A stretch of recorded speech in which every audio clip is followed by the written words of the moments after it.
அவனை தொழுதால் போதும் நல்லதே நடக்கும். ஆனை முகனை தொழுதால் நவக்கிரகங்களும் மகிழும். நல்லதே நடக்கும், நல்லதே நடக்கும்.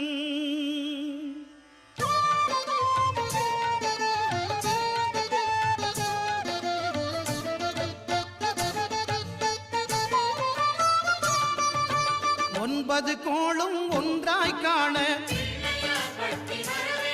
அங்கு கற்பகம் என்னும் கடவுளின் மெய்யில்.